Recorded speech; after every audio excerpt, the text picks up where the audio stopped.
5, 4, 3, 2, 1. We have ignition. Every August 8th, a single date floods social media with cosmic portals and spiritual breakthroughs, and the brightest star in the night sky sits at the center of all of it. The Lion's Gate portal pulls millions of people to set intentions and chase abundance under the stars each year, but where does this tradition actually come from?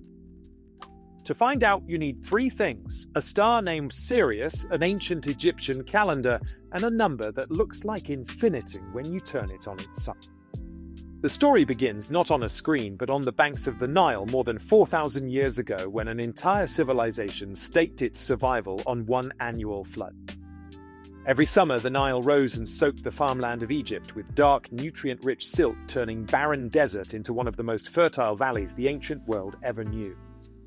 Farmers staked everything on that flood arriving on time, and they needed a way to predict it, so they turned to the one clock that never failed the night sky. Their signal was Sirius, the brightest star in the sky, reappearing at dawn after roughly 70 days, hidden behind the blinding glare of the sun. The Egyptians called this the heliacal rising, and they named the star Sopdet after a goddess linked to Isis and to the renewal of life and fertile ground. When Sopdet returned on the eastern horizon, priests announced that a new year had begun, and the life-giving waters of the Nile were about to arrive once more. This was more than metaphor. The temples at Karnak and Dendera were built with stone shafts aligned so the first light of Sirius would pierce their inner chambers. The Egyptian Sibyl calendar, 365 days, was anchored to this one star rising at dawn just once a year, a cosmic clock older than written language. Because that calendar lacked a leap day, it drifted against the sky by one day every 4 years, completing a full cycle of drift in 1461 years. For the Egyptians, Sirius was never decoration. It was the anchor of agriculture and the trigger of the new year, and a doorway between the living and the dead. The Greeks noticed the same star centuries later and named it Sirius, meaning scorching, and blamed it alongside the sun for the brutal hottest weeks of their summer. They called those weeks the dog days because Sirius sits in Canis Major, the great dog constellation, and that name stuck for 2,000 years and keeps going. Sirius is a binary system, two stars orbiting each other at a separation of roughly 20 astronomical units, completing one full orbit every 50 years. Now, set the mythology aside for a moment and look at what Sirius actually is through the lens of modern astronomy, because the real numbers are staggering. Sirius is a binary system, two stars orbiting each other and a separation of roughly 20 astronomical units, completing one full orbit every 50 years. The primary star, Sirius A, is a blue-white main-sequence star, about twice the mass of our Sun, and burning roughly 25 times brighter in every direction. Its companion, Sirius B, is a white dwarf, a collapsed stellar remnant roughly the size of Earth, but packing an entire solar mass into that impossibly small volume. At just 8.6 light-years away, Sirius is one of the closest star systems to Earth, and that closeness is the main reason it dominates the night sky. Its apparent magnitude sits at -1.46, making it nearly twice as bright as the second brightest star and visible from almost everywhere on the planet. Watch Sirius near the horizon and it flashes red, blue, white, not because the star changes, but because Earth's turbulent atmosphere refracts and splits its intense light. The heliacal rising that the Egyptians tracked is real and predictable. Sirius disappears behind the sun for about 70 days each year and then returns at dawn. During late July and early August, from most northern latitudes, Sirius emerges on the eastern horizon just before sunrise and climbs a little higher each morning after that. This happens during Leo season, when the sun transits through the zodiac sign of the Lion, roughly July 23rd through August 22nd, and that timing overlap matters. The modern Lion's Gate tradition says the Sun in Leo and Sirius and Orion's belt and Earth form a special alignment on August 8th, opening a window of heightened energy.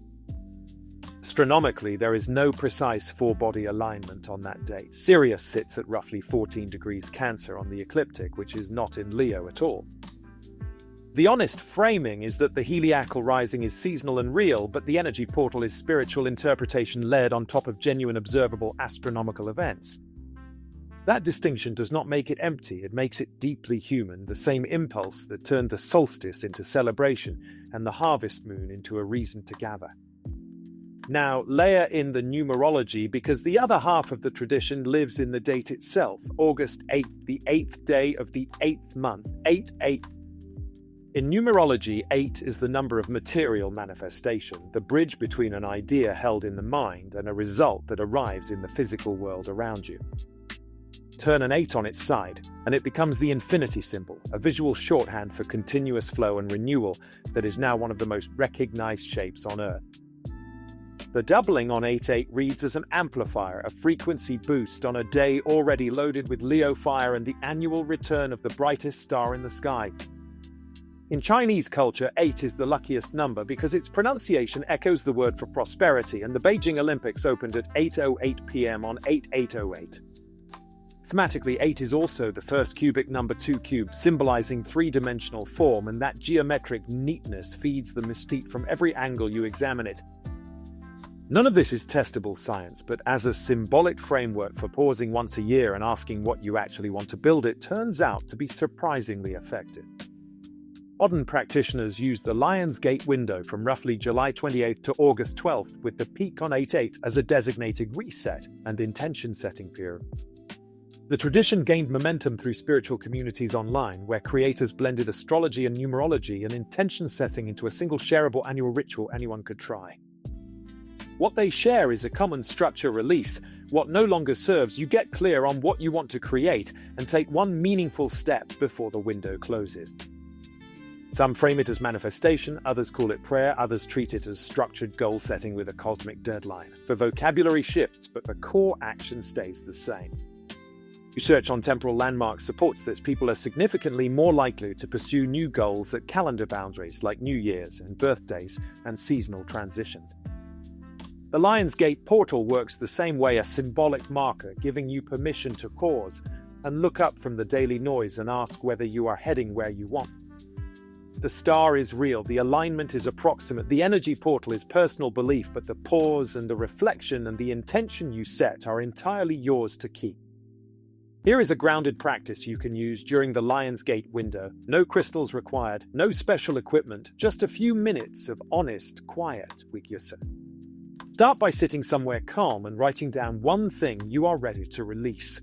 Not everything at once, just the single heaviest weight you have been carrying this year. Name it clearly on paper, because vague burdens stay vague forever.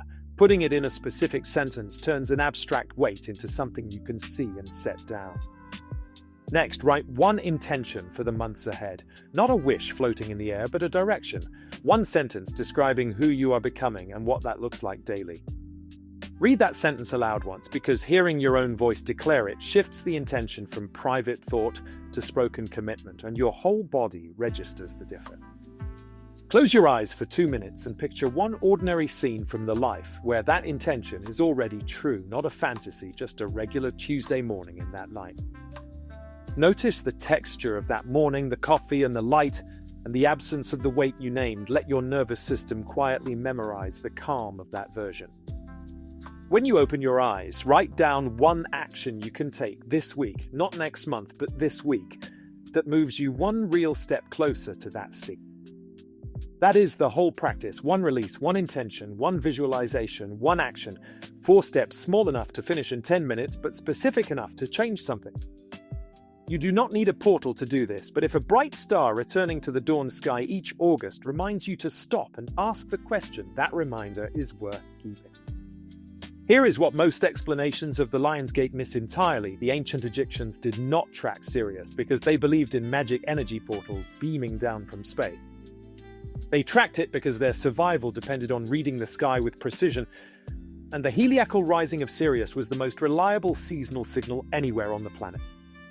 Power was never in the star pouring energy down to Earth. It was in people paying close enough attention to the world around them to catch the signal and act on it. 4,000 years later, we are still doing exactly the same thing, just with different words. Portal instead of flood warning, manifestation instead of planting intention instead of sowing. Sirius will rise again next August, the way it has for millennia, indifferent to our calendars and our rituals, 25 times brighter than the sun and 8.6 light years away. The question was never whether the portal is real. The question is whether you will use the reminder and look up from the noise and decide what you are planting next.